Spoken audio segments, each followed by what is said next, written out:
బెజ్జంకి మండలంలోని తోటపల్లి గ్రామంలో రైతులకు రుణమాఫీ కాలేదని బీఆర్ఎస్ మండల అధ్యక్షులు పాకాల మహిపాల్ రెడ్డి ఆధ్వర్యంలో రహదారిపై ధర్నా నిర్వహించారు. ప్రభుత్వానికి వ్యతిరేకంగా నినాదాలు చేశారు.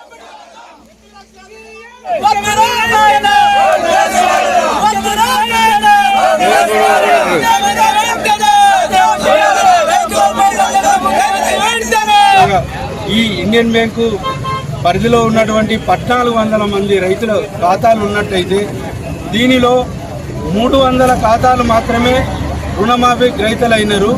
అది లక్షలోపు ఉన్న వారికే 2 లక్షల వరకు రుణమాఫీ అయినదని ముఖ్యమంత్రి గారు మరి 15 ఆగస్టు రోజు చెప్పినారు.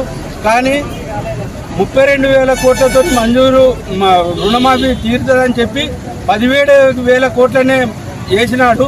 ఉదాహరణకు ఇండియన్ బ్యాంక్ శాఖ పరిధిలో ఇక్కడ చేసడానికి ముఖ్య ఉద్దేశం ఏమనగా ఇక్కడ ఉన్నటువంటి 1400 మంది రైతులలో 300 రైతులకు మంజూరైనవి, 1100 మందికి కాలేదు.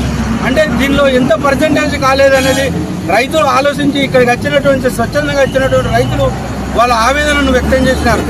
దీనికి ఇప్పుడు ప్రతిరూపంగా మేము ధర్నా చేయడం జరిగింది. దీనికి స్పందించి ప్రభుత్వం వెంటనే ఏ చర్చలకు పోకుండా 2 లక్షల రుణమాఫీ, 2 లక్షల పై ఉన్న వాటికి కానీ 2 లక్షల వరకు ఉన్న వాటిని పూర్తి స్థాయిలో రుణమాఫీ చేసేదాకా ఈ విధంగానే ఉధృతంగా ధర్నాలు కానీ నిరాహార దీక్షలు కానీ చేస్తామని ప్రభుత్వాన్ని చెప్పినట్టు 1400 ఖాతాలు ఉంటే 300 ఖాతాలకే పరిమితమైంది.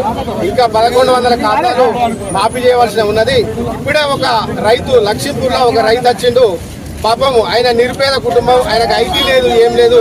వాళ్ళ అమ్మ పేరు మీద 50,000 రుణం ఉంటే కూడా ఇప్పటికీ మాఫీ కానీ దాఖలు ఉన్నాయి. మీరు అవసరమైతే తెలుసుకోవాల్సిందిగా పత్రికా మిత్రులకు తెలియజేసుకుంటున్నాను. అదే విధంగా అన్ని బ్యాంకులలో బెజ్జంకిలో చూసినా, మన తోటపల్లిలో చూసినా 30% కు ఎక్కువ రుణాలు మాఫీ కాలేదు. మీ అందరికీ తెలిసిన విషయమే. కాబట్టి గౌరవనీయులు ముఖ్యమంత్రి వారిలో రేవంత్ రెడ్డి గారు తక్షణమే స్పందించి మన తెలంగాణ రాష్ట్ర రైతాంగానికి న్యాయం జరిగే విధంగా రుణమాఫీ అందరికీ చేయాలని కోరుచున్నాను. అదే విధంగా రైతు భరోసాను పెట్టినావు నాయన, ఇప్పటికీ భరోసా సంగతి ఊసేలేదు. అవే పైసలు ఇటు వాడినావు తప్ప నువ్వు కొత్తగా చేసింది ఏం లేదు. ప్రజలు రైతులు అందరు గమనిస్తున్నారు. కాబట్టి ఇకనైనా స్పందించి గౌరవ ముఖ్యమంత్రి గారు మీకు సాదా కాకుంటే రాజీనామా చేసి వేరేటోళ్ళని పెట్టి రైతులను ఆదుకోవాలి. కానీ నీ కళ్ళబల్లి మాటలు చెప్పి అన్ని దేవతల మీద ప్రమాణం చేసి నువ్వు మోసం చేస్తున్నావు. కాబట్టి నీకు తగిన గుణపాఠం జరుగుతుంది తప్ప